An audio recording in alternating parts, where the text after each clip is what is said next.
Welcome to Animation Works, the easy-to-use path-based animation program for your personal computer.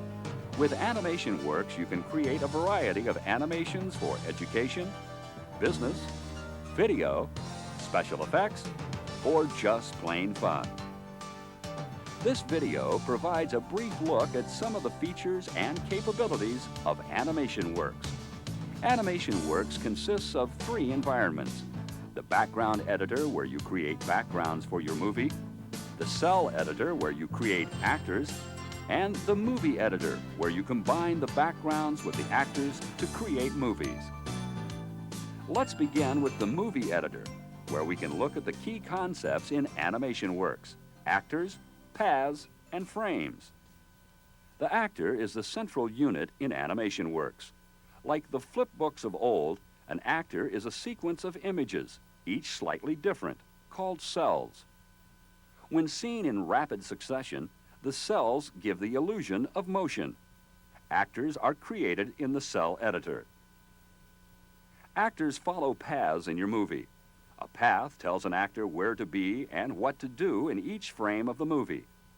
Paths are created using the path tools in the movie editor. Animation Works allows you to create a variety of paths, including line paths, arc paths, polygonal paths, and even gravitational paths. Finally, a movie consists of frames. A frame is exactly like an image in a strip of motion picture film.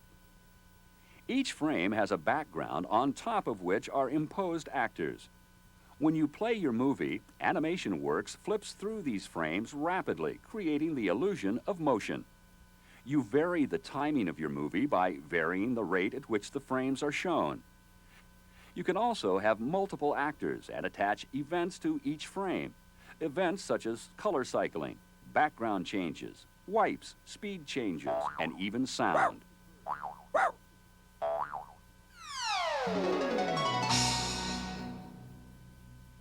In this section, we will create a movie and learn how to use paths and events. The heart of Animation Works is the movie editor. The movie editor is where you combine actors with backgrounds, sounds, and special effects to create movies. Let's take a look at the movie editor screen. Across the top, we have the menus that help you work with frames, events, and paths. Over on the left is the Path Tool palette. These tools allow you to create and manipulate the paths in your movie. Here on the right is the Actor window. The Actor window allows you to keep track of all the actors in your movie. You can preview an actor's motion by clicking on the play button in the window. You may also load an actor from disk or remove the shown actor from your movie by clicking on the disk or the trash can buttons. You select a previously loaded actor by using the pop-up menu in the window. Finally, the player or transport controls are used to navigate through the frames of your movie. Okay, let's create a movie. We will create a movie of the bird shown in the actor window flying across the screen. Let's select a path tool to create the bird's path. Animation Works gives us many different types of paths. Let's select the straight line path. Notice that the actor is attached to our pointer. Let's position the actor at the starting point of its path. You can use the cursor keys on the keyboard to scroll off screen. This allows the actor to appear from off stage. We now click down the mouse button and drag out a line across the screen. This line indicates the path of the bird. At the end position, we release the mouse button. This brings up the Adjust Path dialog. This dialog allows us to specify the number of frames along the bird's path. The more frames you specify, the longer it will take the bird to fly across. Notice that Animation Works automatically distributes the frames along the path. This is called path tweening. Let's select 40 frames and click OK. Animation Works automatically creates the required frames and positions the bird along its path in each frame. We can now preview the bird's motion by clicking on the play button in the transport controls. The transport controls work like a VCR. Using the transport controls, we can rewind to the beginning of the movie, advance directly to the end, step a frame at a time backwards or forwards, and also play in reverse. The slider in the transport controls can also be used to go directly to a desired frame. If we want to view our movie without the borders, we just click on the full screen button and then on play. Let's click the mouse to go back to the movie editor. In addition to creating new paths, Animation Works also allows you to edit and manipulate existing paths. We can grab an actor and move its entire path to any new position on the screen. We can also modify an actor's path on a frame-by-frame basis. Notice that there are selection points, called nodes, along the length of the path. These nodes represent the position of the actor in successive frames. We can click on any node and drag it to a different position on the screen. Once you've done this, you'll notice that the motion of the actor changes accordingly. You can undo changes by using Undo from the menu. Let's now add a background to our movie. A background change is an event. Events may be attached to any frame in your movie. Events include such things as background changes, sounds, and color cycling. We'll position our movie to frame 1 and select background from the event menu. Notice that we get 3 choices. We can select a picked background, a solid color background, or a gradient background. Let's select a picked. This brings up a file dialog allowing us to select the picked file from disk. Let's select the file Beach. The background is shown in the frame. Let's hit play. The background stays in effect until the end of the movie or until another background appears. We have just created a simple movie of a bird flying over a background. We have seen how easy it is to use the path tools and how to add events to frames in our movie.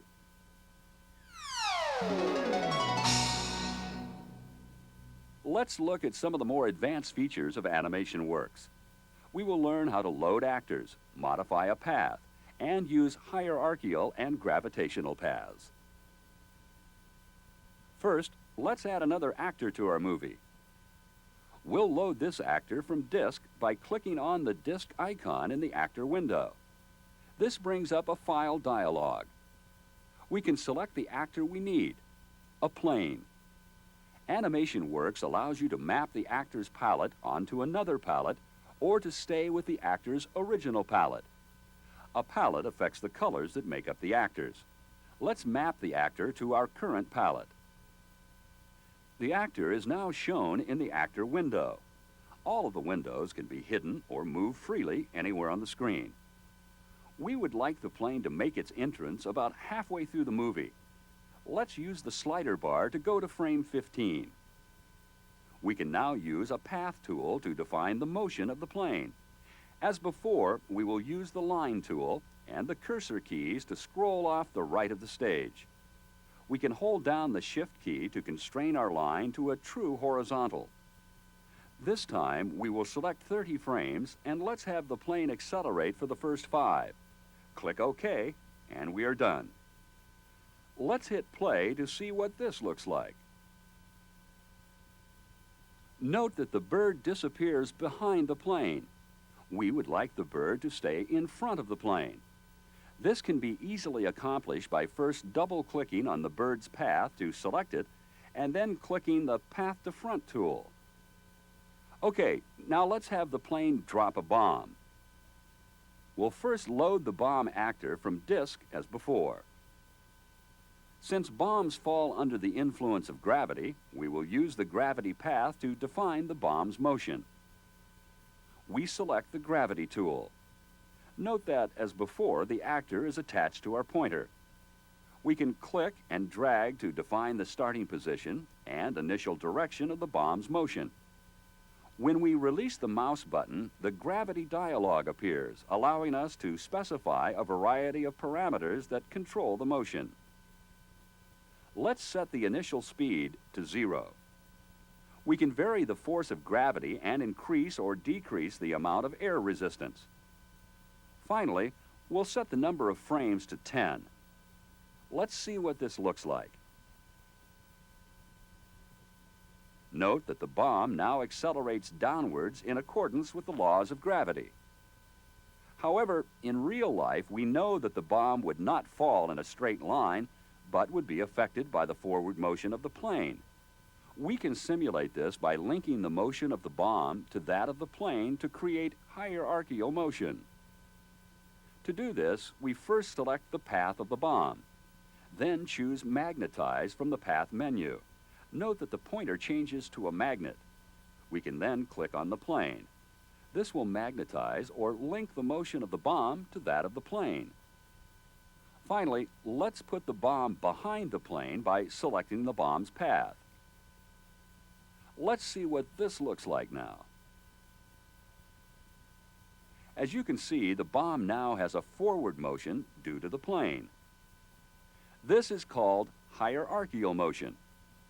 Hierarchical motion is a very important feature of animation works. It allows you to create complex motions quickly and easily. As we have seen, there are many different types of paths that can be created in animation works. Let's use another type of path that Animation Works offers, the Registered Motion tool.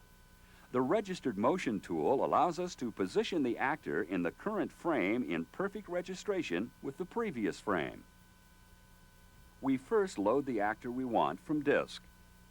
From the Goodies menu, let's select the History feature. This feature displays a faint image of the actor as it appears in the previous frames. Let's select the Registration tool. As before, the actor is attached to our pointer. We now create the actor's path by merely positioning the actor in the current frame and clicking. Carefully aligning each stage of the action, in this case, the footsteps of the actor. Each time we click, the actor is placed at the specified point in the current frame and the movie advances to the next frame. The cell of the actor also advances to the next cell in its sequence. This results in a more natural motion. We don't have to do this all the way across the screen. After we have placed the actor through one complete cycle, we can have the computer repeat the pattern automatically. To do this, we select Extend from the Path menu and click to End for the number of frames. Let's preview what this looks like. That's just a few of the more advanced features of Animation Works. We have seen how to load actors, modify a path, and use hierarchical and gravitational paths.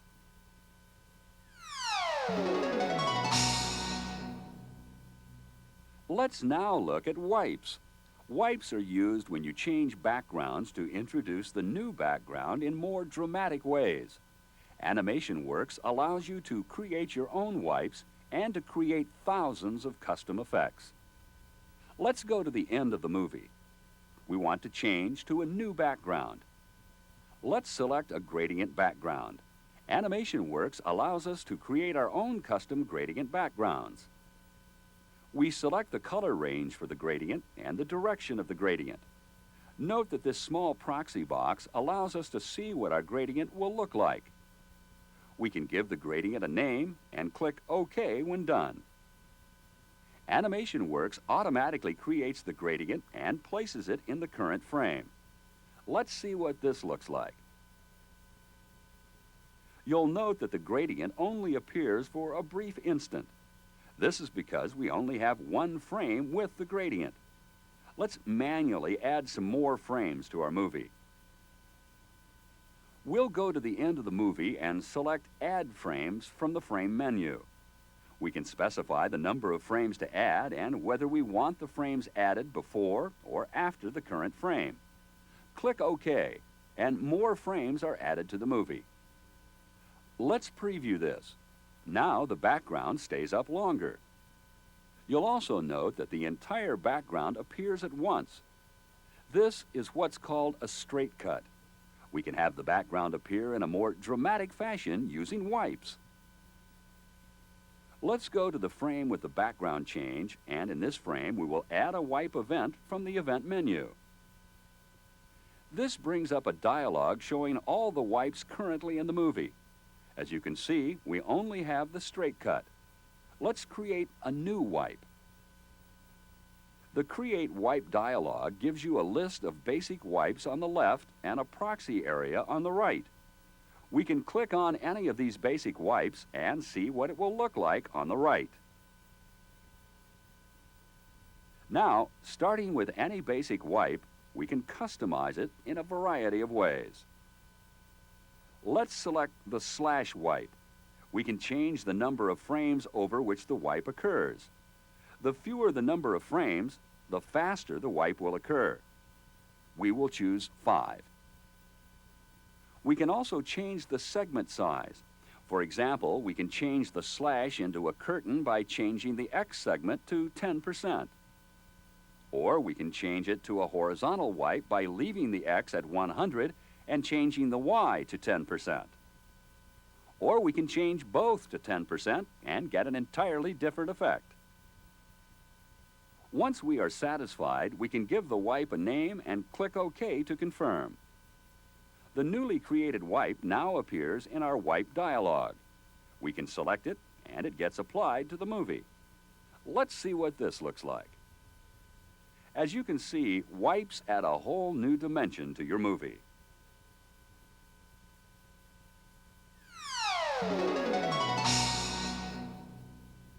Finally, let's look at another powerful feature of Animation Works, the storyboard. The storyboard allows us to get an overview of our movie. The storyboard window shows us small proxy images of specific frames of the animation. These frames can be determined in the Conditions section of the dialog. For example, if we want the storyboard to show every frame where a new path begins and where a wipe or matte effect occurs, we can select the appropriate buttons and click on Apply. The storyboard may be used as a navigational tool. Clicking on a specific frame in the storyboard will automatically take us to that frame. The storyboard may also be output for use as a handout or leave behind. This concludes our look at the movie editor. We have just touched on some of the key features and capabilities of the movie editor. The movie editor gives you numerous other capabilities, including sound, color effects, and animated mats for exciting movie within movie effects.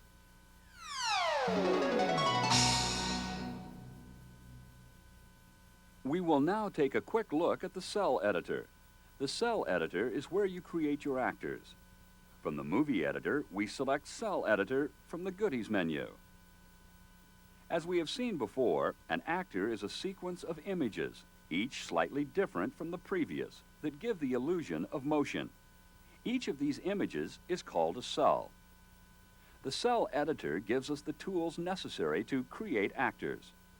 The cell editor consists of a full set of paint tools, which you'll probably recognize from other programs, a set of transport controls, and a main working window.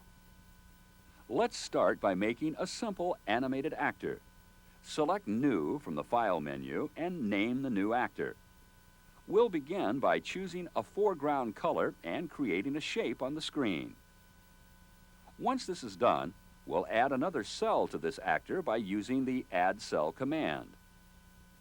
For best results, we want this cell to be just a little bit different from the previous one. To do this, it would be useful to be able to see the previous cell. In order to do this, we will use the Show Previous Cell command. This invokes the onion skin capability of Animation Works.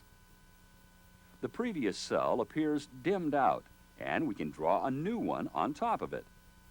By repeating this process, we can gradually build up a complicated actor. Once we've created an actor, we can preview its motion. Any cell of the actor can be edited at this time. In addition to the Paint and Edit tools, there are auto creation tools that allow us to create multi-cell actors quickly and easily. For example, using these tools, we can easily create a rotating object by having Animation Works figure out the in-between frames. Let's create another new actor. We'll create some text using the Text tool. We now have a one-celled actor. We can use the size cells command to create multiple cells from this single one. We will create 10 cells in all. We want to start with 1% of the original size and end with 100%. Let's see what this does. As we can see, Animation Works is creating additional cells automatically by sizing the one cell we created earlier. It's worth noting that this does not apply just to text, but to any image we create. Let's preview the motion of this actor. As you can see, we have just created a zooming title. Let's now make it spiral. We can do this by using the Rotate Cells command. We want to rotate all 10 cells, starting at 0 degrees and ending at -360 degrees. Animation Works now rotates each cell in our actor by successive amounts from 0 to 360 degrees. Let's see what this looks like. As you can see, the size and rotate commands allow you to create new cells from existing ones quickly and easily.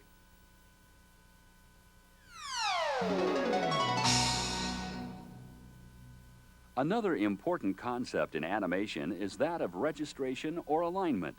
To achieve the best results, we must ensure that each cell of our actor is correctly aligned or registered with the previous. We do this by using the Set Registration Point and Register Cells commands under the Cell menu. Altering the registration point can produce dramatic changes in our animation. Currently, our actor is rotating about its center. Let's select Set Registration Point from the Cells menu. Now, we will go through each frame and set the registration point to the upper left-hand corner of the text on top of the letter G. This is done by advancing frame by frame and clicking with the registration tool on the corner of the shape. We must realign all the cells such that the registration point of each cell is lined up with the other cells. We do this by selecting Register Cells. You'll note that the object now rotates about the upper left-hand corner of the shape. Once the actor has been created, we can add it to any of our movies. This is just a brief look at some of the features and capabilities of Animation Works, the fun, easy, and affordable way to create animations on your personal computer.